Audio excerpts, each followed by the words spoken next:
आज का session start करते हैं। आज हम कवर करेंगे बिजनेस लॉ चैप्टर 1। हम कवर करेंगे Indian contract act unit 1 nature of contract. यह पीडीएफ फाइल डायरेक्टली आईसीएआई की ऑफिशियल वेबसाइट से डाउनलोडेड है and this is basically your updated material. ICAI ने जो बुक्स प्रिस्क्राइब की हैं ये दी बेस्ट बुक्स हैं, आपको इसके अलावा किसी और मटेरियल पर रेफर करने की ज़रूरत नहीं है। तो अब मैं इसे स्क्रॉल डाउन करता हूँ और डायरेक्टली क्वेश्चन आंसर्स पर आ जाता हूँ, क्योंकि क्वेश्चन आंसर्स इसके काफ़ी ज़्यादा इंपॉर्टेंट है और यहाँ पर पूरा इन्होंने सिलेबस वहीं से कवर किया हुआ है। मैंने दोनों पीडीएफ्स में आंसर्स और क्वेश्चंस ओपन कर लिए हैं। तो चलिए बात करते हैं पहले क्वेश्चन की। All contracts are agreements but all agreements are not contracts. यदि हम क्वेश्चन आंसर फेज में इस चैप्टर को कवर कर लेंगे तो ऑटोमेटिकली जो पूरी थियरी है ऊपर वो भी कवर हो जाएगी। This will be a faster approach. All contracts are agreements but all agreements are not contracts. सबसे पहले समझिए कि जो एग्रीमेंट है यह एक वाइड टर्म है और कॉन्ट्रैक्ट एक स्मॉलर टर्म है। एग्रीमेंट्स में आपके नॉर्मल एग्रीमेंट्स के अलावा social, moral and religious contracts भी आ जाते हैं। तो अगर मैं बात करूं social, moral and religious agreements भी आपके एग्रीमेंट्स के अंदर आ जाते हैं। लेकिन अगर मैं बात करूं कॉन्ट्रैक्ट की, जो कि छोटा पोर्शन है, कॉन्ट्रैक्ट एक नैरो टर्म है कंपेयर टू एग्रीमेंट। यानी कि सिर्फ वे एग्रीमेंट जो कि लीगली एनफोर्स किए जा सकते हैं, सिर्फ वही एग्रीमेंट आपके कॉन्ट्रैक्ट कहलाएंगे। It means to become a contract, an agreement must give rise to a legal obligation, that is duty enforceable by law. Unless until आपका लॉ एनफोर्स नहीं करेगा आपके एग्रीमेंट को, वह कॉन्ट्रैक्ट नहीं कहलाएगा। सोशल एग्रीमेंट्स के केस में, मोरल और रिलीजियस एग्रीमेंट्स के केस में लॉ एनफोर्सेबिलिटी नहीं आती है, इसलिए यह मात्र एक एग्रीमेंट रह जाते हैं और ये कॉन्ट्रैक्ट का शेप नहीं लेती हैं। अब चलिए इसे पॉइंट बाय पॉइंट कवर करते हैं। An agreement comes into existence when one party makes a proposal or offer to the other party and that other party gives its acceptance to it. एक party ने proposal या फिर offer दिया और दूसरी party ने उसे एक्सेप्टेंस दे दी। यह इतना ही कंडीशंस मीट होते ही आपका एग्रीमेंट जो है वह रेडी हो गया। With proposal, offer and acceptance आपका एग्रीमेंट यहां पर रेडी हो चुका है। लेकिन जब इस एग्रीमेंट को लीगल एनफोर्सिबिलिटी मिल जाएगी, व्हेन दिस एग्रीमेंट को लीगल एनफोर्सिबिलिटी मिल जाएगी, तब यह एक कॉन्ट्रैक्ट बन जाएगा। It means that to become a contract, an agreement must give rise to a legal obligation that is duty enforceable by law. Next यहाँ पे एक पॉइंट हमारे पास मेंशन किया गया है, an agreement is incapable of creating a duty enforceable by law, it is not a contract. यदि agreement से हमें ऐसी कोई भी ड्यूटी नहीं मिल रही है जो कि लॉ द्वारा एनफोर्सिबल हो, तो वह एक कॉन्ट्रैक्ट नहीं बन पाएगा। मान लीजिए मैं अपने मित्र को कहता हूं, this is me, this is my friend A and B. मैं अपने मित्र को कहता हूं कि आज शाम को हम डिनर पर मिलते हैं। ओके, डिनर पर हम मिलते हैं। मैंने इनको प्रपोजल दिया, इन्होंने एक्सेप्ट कर लिया। ही सेज ओके ठीक है, आज शाम को हम मिलेंगे। तो क्या यह एग्रीमेंट बन गया? बिल्कुल एग्रीमेंट है, बट यह सोशल एग्रीमेंट की नेचर में है। ओके, क्या अगर किसी कारण से मैंने डिनर पर फिर शाम को नहीं इनवाइट कर पाता हूं, तो क्या ये मुझ पर कोई लीगल एक्शन ले पाएंगे? जी नहीं, लीगल एक्शन नहीं ले पाएंगे। तो ये हमारा जो है कॉन्ट्रैक्ट नहीं बन पाया। It is not a contract. Okay, I hope with this example it is clear. Furthermore, agreements which are not enforceable by law, इनके कुछ एग्जाम्पल हैं, जैसे कि सोशल एग्रीमेंट जो मैंने अभी बताया आपको, moral agreements, religious agreements etcetera. इसके अलावा the agreement is a wider term than the contract. All agreements need not necessarily become contract, but all contract shall always be agreement. सभी के सभी एग्रीमेंट जरूरी नहीं है कि कॉन्ट्रैक्ट का शेप ले पाए, क्योंकि जो आपका एग्रीमेंट है वाइड टर्म है and contract is smaller term. Any agreement which is legally enforceable, only that agreement becomes a contract. Okay, so I hope this is clear. चलिए अब एक और पॉइंट समझते हैं। All agreements are not contract, जो कि अभी तक हमने देखा। When there is an agreement between the parties, parties के बीच में एग्रीमेंट तो है, मैंने अपने मित्र के साथ एग्रीमेंट तो किया है कि हम डिनर पे जाएंगे। Okay, but they do not intend to create a legal relationship, it is not a contract. हम आपस में कोई भी लीगल रिलेशनशिप क्रिएट करने की कोई इंटेंशन नहीं रखते हैं, इसलिए यह एक आपका कॉन्ट्रैक्ट नहीं कहलाएगा। Okay, second point, second point की बात करते हैं। All contracts are agreement. Of course, यदि एक कॉन्ट्रैक्ट एक कॉन्ट्रैक्ट वह एग्रीमेंट है जो कि लीगली एनफोर्सिबल हो चुका है, राइट। सो ऑब्वियसली सभी के सभी कॉन्ट्रैक्ट्स एग्रीमेंट जरूर होंगे। सो एक कॉन्ट्रैक्ट होने की दो इंपॉर्टेंट कंडीशंस क्या हैं? पहली कंडीशन, एन एग्रीमेंट, ये जरूरी है कि वह एग्रीमेंट हो। दूसरा पॉइंट है कि एनफोर्सिबिलिटी बाय लॉ, लॉ द्वारा इसकी एनफोर्सिबिलिटी होनी चाहिए। मान लीजिए ए बी के साथ एक एग्रीमेंट करता है, कॉन्ट्रैक्ट करता है कि ये गुड सेल करेंगे, may be 1000 units of a particular product ये सेल करेंगे। यहां पर एग्रीमेंट हो गया है और यहां पे इनकी इंटेंशन है कि एक लीगल रिलेशनशिप क्रिएट किया जाए, लीगल रिलेशनशिप क्रिएट किया जाए। कल को यदि डिफॉल्ट हो जाता है, ये यूनिट्स सप्लाई नहीं किए जाते हैं, तो सर्टनली इसे कोर्ट ऑफ लॉ में लेके जाया जाएगा और वहां पर लॉ जो भी डिसीजन लेगा वह फाइनलाइज किया जाएगा। सो इसका मतलब यहां पर दो कंडीशंस मीट हुई, an agreement, secondly enforceability by law. Thus, we can say that there can be an agreement without it becoming a contract, but we cannot have a contract without an agreement. I hope this question is clear so far. चलिए next question की तरफ चलते हैं। चलिए second question है हमारे पास। A sends an offer to B to sell his second hand car for 1,40,000 with the condition that if B does not reply, कहने की A ने B को एक ऑफर भेजा कि आप मेरी सेकंड हैंड कार खरीद लीजिए 1,40,000 में, और देखिए क्या कंडीशन दी है, that if B does not reply within a week, अगर एक सप्ताह के अंदर B रिप्लाई नहीं करते हैं, he I mean the A shall treat the offer as accepted। वाह भाई वाह, यह क्या बात हुई।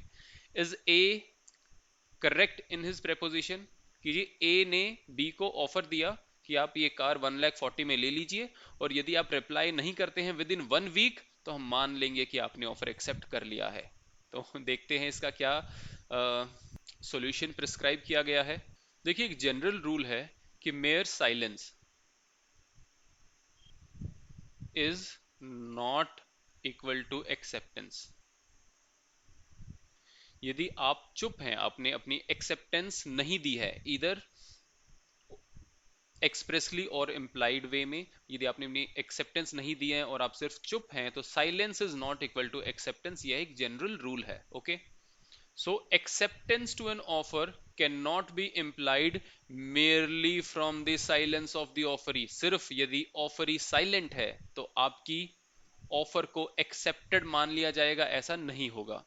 और चाहे आप ये अपने ऑफर में बड़ी ही एक्सप्रेस तरीके से मेंशन कर दें, जिस तरह से यहां पर ए ने बी को मेंशन किया कि यदि आप शांत रहेंगे, साइलेंट रहेंगे, तो हम इसे आपकी तरफ से एक्सेप्टेड मान लेंगे, तो यह कोई वैलिड बात नहीं हुई, यह कोई वैलिड ऑफर नहीं हुआ। हाँ, लेकिन यदि बी कहते हैं कि अगर मैं साइलेंट हूं, मैं जवाब नहीं देता हूं, तो आप इसे मेरा यस मान लेना, अगर ऐसी कोई पहले हमने एग्रीमेंट कर लिया है, ऐसी कोई पहले अंडरस्टैंडिंग है हमारी, फिर कोई दिक्कत नहीं है। इन दैट केस यदि ए बी को ऑफर देते हैं और ए साइलेंट है, तो ये वैलिड ऑफर मान लिया जाएगा, right. So unless the offeree has by his previous conduct indicated that his silence amount to acceptance, it cannot be taken as a valid acceptance। in this case क्या A ने B के साथ B को जो proposal दिया है, क्या यहां पर पहले से एग्रीड था कि यदि B साइलेंट रहेगा, इन दैट केस साइलेंस को एक्सेप्टेंस मान लिया जाएगा? नो, ऐसा कोई भी इनके बीच में अंडरस्टैंडिंग नहीं है। So in the given problem, if B remains silent it does not amount to acceptance। अगर B साइलेंट है तो इसे एक्सेप्टेंस नहीं माना जाएगा। एक और इंपॉर्टेंट पॉइंट है यहाँ पे, the acceptance must be made with in the time limit prescribed by the offer. मान लीजिए ए ने ऑफर दिया है कि आपको मैं अपनी गाड़ी बेच सकता हूं मे बी 1,00,000 रुपीज में, और आपको जवाब देना होगा विद इन 7 डेज। और मान लीजिए मिस्टर बी जवाब दे रहे हैं आफ्टर 30 डेज, तो क्या इस केस में एक्सेप्टेंस वैलिड होगा? नहीं.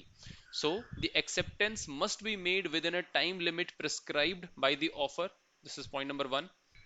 The acceptance of an offer after the time prescribed by the offerer has elapsed will not avail to turn the offer into a contract. अगर समय बीत जाने के बाद, जो टाइम लिमिट दिया था ऑफरर ने, वह टाइम लिमिट बीत जाने के बाद यदि आप उसे एक्सेप्ट कर रहे हैं तो वह कभी भी कॉन्ट्रैक्ट नहीं बन पाएगा. Okay, I hope this answer is also clear.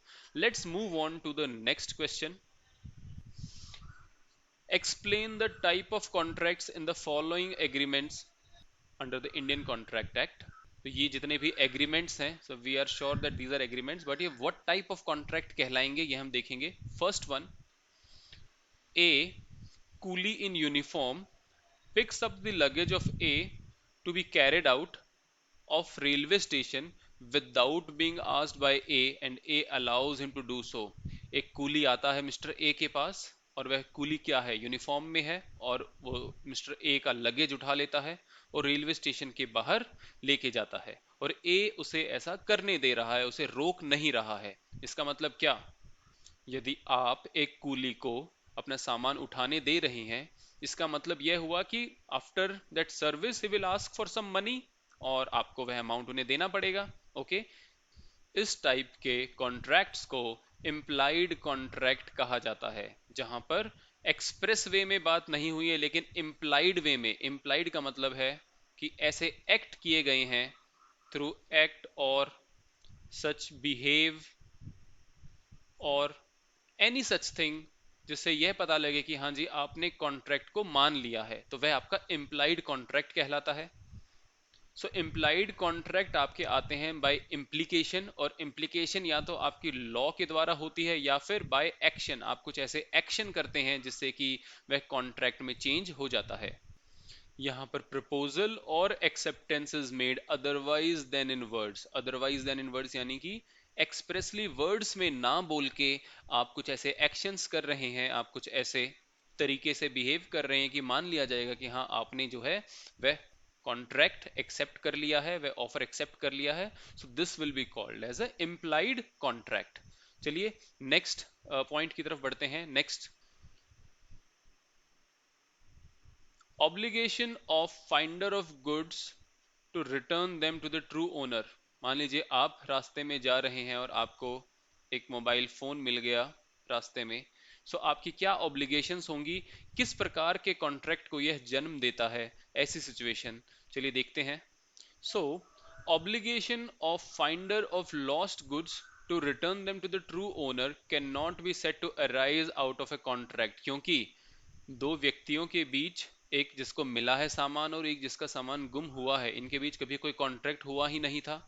लेकिन कुछ ऐसी परिस्थितियां हुई कि यहां पर इस व्यक्ति को इनका मोबाइल लौटाना पड़ेगा, जो इनको मोबाइल मिल गया था रास्ते में वह लौटाना पड़ेगा, because there is a quasi contract which got entered. यानी कि क्वाजी शब्द का मतलब है सेमी या फिर आधा, या फिर हम मान सकते हैं कि कुछ ऐसी परिस्थितियां उत्पन्न हुई कि यहां पर यह एक कॉन्ट्रैक्ट हो गया है. देखिए, कॉन्ट्रैक्ट होने के लिए आपका ऑफर एक्सेप्टेंस होना जरूरी है, लेकिन इन दिस केस ना तो यहां पर कोई ऑफर हुआ ना कोई एक्सेप्टेंस हुआ, फिर भी यह कॉन्ट्रैक्ट कहलाएगा. ओके, और ये कॉन्ट्रैक्ट जो स्पेशल नेचर ऑफ कॉन्ट्रैक्ट है वह कहलाएगा quasi contract. Okay, so quasi contract is not an actual contract. यह कोई एक्चुअल कॉन्ट्रैक्ट नहीं है, but it resembles a contract. लेकिन यह कॉन्ट्रैक्ट जैसा दिखने वाला है.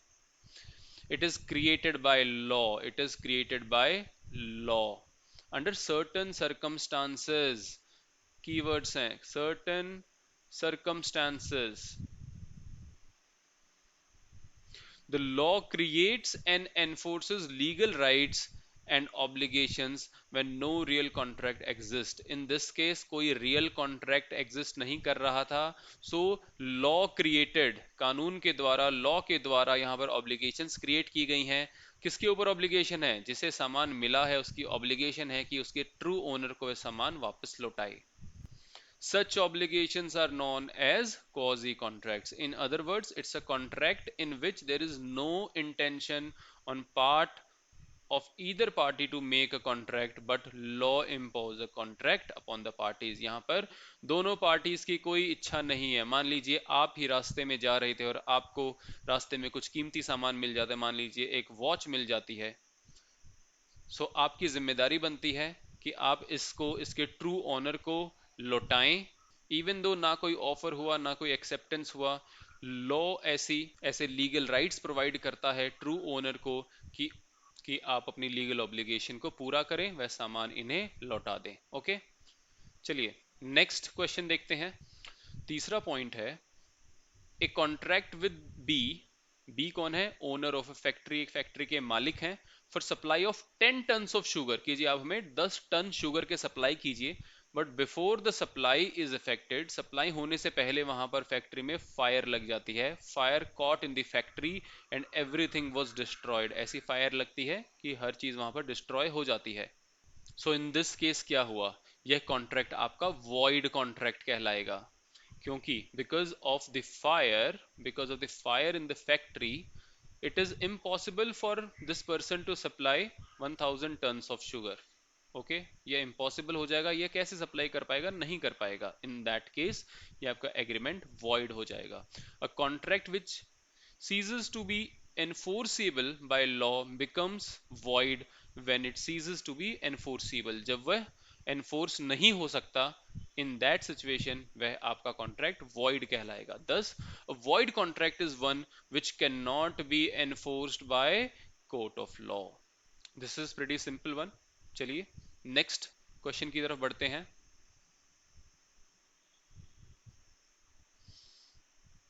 यह बहुत इंटरेस्टिंग है, देखिए क्या क्वेश्चन है। Shambhu Dayal started self service system in the shop. तो शंभू दयाल ने अपनी शॉप में सेल्फ सर्विस सिस्टम लगाया है कि आप शॉप में जाइए, जो भी आपको सामान लेना है लीजिए और काउंटर पर आके उसकी पेमेंट कर सकते हैं। श्रीमती प्रकाश entered the shop, took a basket, and after taking articles of her choice into the basket, reached the cashier for payment। तो श्रीमती प्रकाश आती हैं, पूरा सामान उठाती हैं जो उन्हें चाहिए और उसके बाद कैशियर को पेमेंट ऑफर करती हैं। The cashier refuses to accept the price. देखिए कैशियर ने प्राइस को एक्सेप्ट करने से मना कर दिया। Can Shambhu Dayal be compelled to sell the said articles to Shrimati Prakash? क्या शंभू दयाल को वे सब आर्टिकल्स श्रीमती प्रकाश को बेचने ही बेचने पड़ेंगे? डिस्कस कीजिए as per the provisions of Indian contract act 1872। देखिए कितना इंटरेस्टिंग यहाँ पर केस है। इस केस लॉ को डिस्कस करने से पहले बहुत जरूरी है कि हम एक कॉन्सेप्ट समझें, offer and invitation to offer. Invitation to offer, देखिए दोनों में डिफरेंस है। Offer is different and invitation is offer is different. एक मैं एग्जांपल देता हूं आपको। कॉलेज में एडमिशन लेने के लिए जब आप कॉलेज जाते हैं, आप कॉलेज में गए और वहां पर आपको उन्होंने प्रोस्पेक्टस दे दिया। जैसे ही आपको प्रोस्पेक्टस दिया, क्या यह एक ऑफर है? क्या आप ये कहेंगे कि जी हमारे पास प्रोस्पेक्टस है, हमें एडमिशन दीजिए? नहीं, आप ऐसा नहीं कह सकते। So this prospectus is an invitation to offer. This is an invitation to offer, यानी कि आपको इनविटेशन दिया जा रहा है कि आप आइए और हमारे स्कूल में अप्लाई, हमारे कॉलेज में अप्लाई कीजिए with relevant cut off marks वगैरह जो भी कंडीशंस रहेगी वो आपको मीट करनी पड़ेंगी। सो this prospectus is only an invitation. Okay, और जब आप इनकी सभी कंडीशंस को मीट कर देते हैं, आप प्रोस्पेक्टस परचेज करते हैं और उसके बाद आप सभी अपने डॉक्यूमेंट्स को, जो भी आपकी मार्कशीट्स है, फीस है, एटसेट्रा लेके जाते हैं और काउंटर पर जो आप जमा कराते हैं इन सब डॉक्यूमेंट्स को। इसका मतलब आप उन्हें ऑफर दे रहे हैं कि आप इस कॉलेज में हमारा एडमिशन ले लीजिए, हमें इस कॉलेज में एडमिशन दे दीजिए। इसके बाद यदि कॉलेज एडमिनिस्ट्रेशन देखता है कि आपके मार्क्स वगैरह जो है वो कट ऑफ के लेवल को मीट कर रहे हैं, बाकी सभी कंडीशंस मीट हो रही है, तो उसके बाद वह आपको एक ऑफर देंगे कि जी अब आप हमारे कॉलेज में अप्लाई कीजिए। वो आपको एडमिशन फॉर्म देंगे, एडमिशन फॉर्म देंगे। ओके, इसका मतलब यह जो प्रोस्पेक्टस था यह कोई गारंटी नहीं है कि आपका यहां पर एडमिशन हो जाएगा, right? So this prospectus is only an invitation to offer.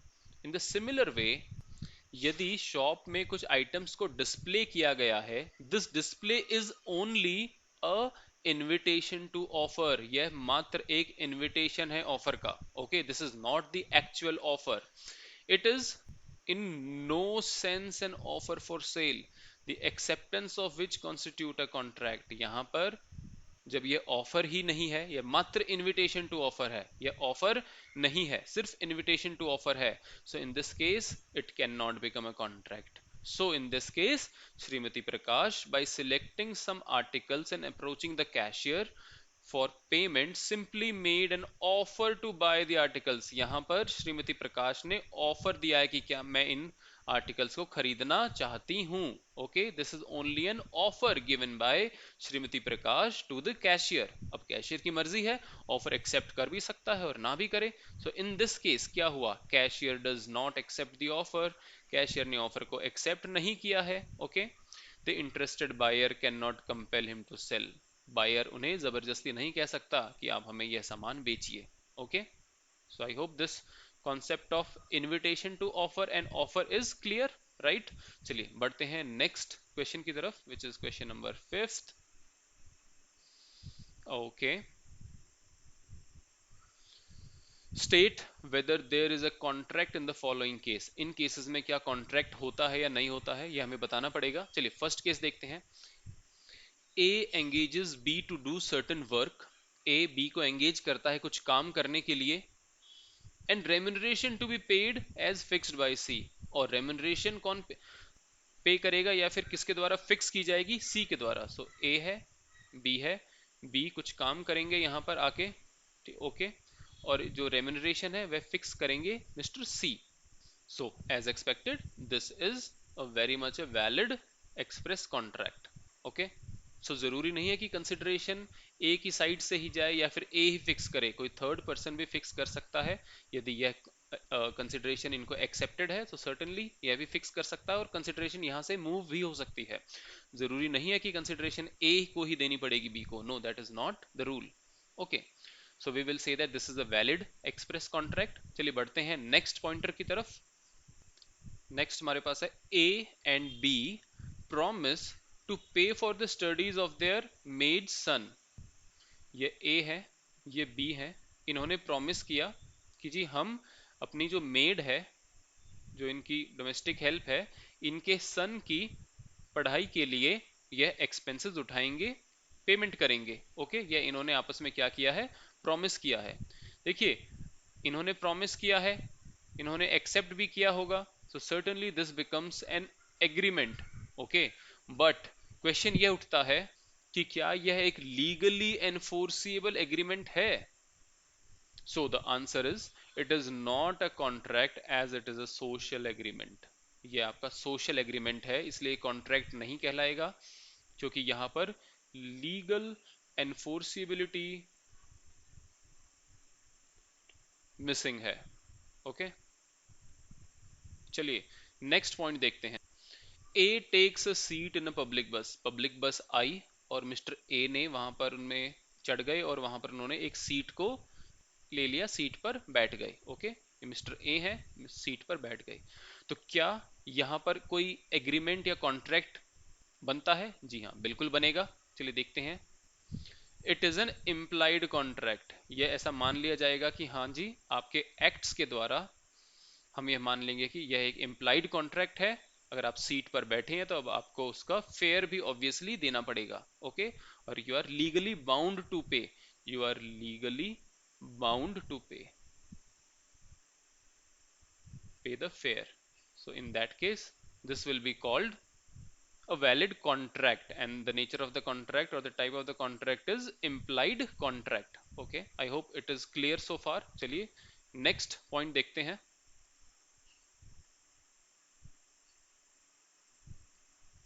Okay, देखिए क्या केस है, very interesting. Miss Shakuntala puts an application to be a teacher in the school. वो स्कूल में टीचर के लिए अप्लाई करते हैं. She was appointed by the trust. Trust, जो भी ट्रस्ट है स्कूल का, उसने उसे अपॉइंट भी कर लिया है. ओके, लेकिन अभी तक उनको नहीं बताया है, टीचर को नहीं बताया गया है. ये है miss Shakuntala, miss Shakuntala. Okay, यह है स्कूल का ट्रस्ट. इन्होंने इन्हें अपॉइंट किया है, लेकिन अभी तक इनको इंफॉर्मेशन जो है वह इनके पास नहीं गई है। ओके, इंफॉर्मेशन इनके पास नहीं गई है। हर friend who works in the same school informs her about her appointment informally। Mrs Shakuntala की एक फ्रेंड है, मान लीजिए मिस ए। यह मिस ए इनफॉर्मली बता देती हैं, लंच पर बैठे थे साथ में और बता दिया, हे शकुंतला आपको पता है कि आपका अपॉइंटमेंट हो गया है। शकुंतला कहती नहीं नहीं हमें तो नहीं पता, कोई लेटर तो नहीं मिला। एंड शी सेज अरे मुझे सब पता है, आपका अपॉइंटमेंट हो गया है।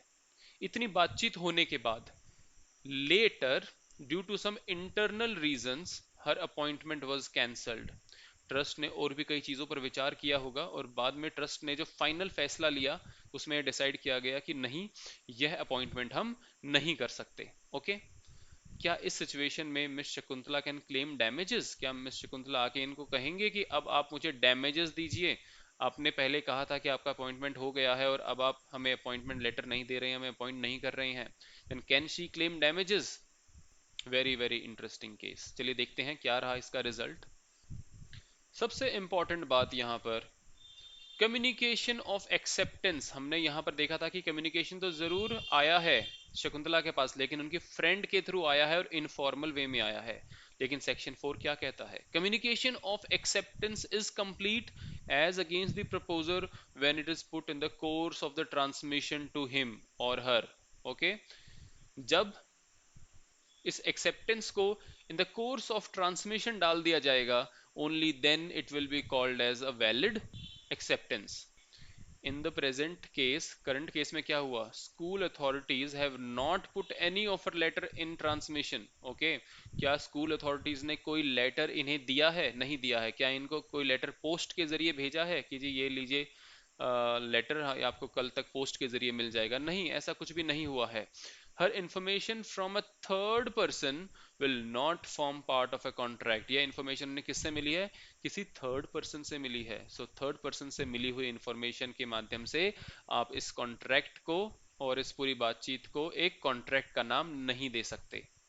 सो chapter 1, I mean the unit 1 के इंपॉर्टेंट क्वेश्चंस को हमने यहाँ तक कवर किया है। इसके बाद हम यूनिट 2, 3, 4 इस तरह से आगे बढ़ेंगे। इसके अलावा हम important questions from RTP and previous year questions को भी इसी प्रकार से डिस्कस करते हुए क्लोज करेंगे। मन लगाकर पढ़ते रहिए। Thank you so much for watching and जय हिंद।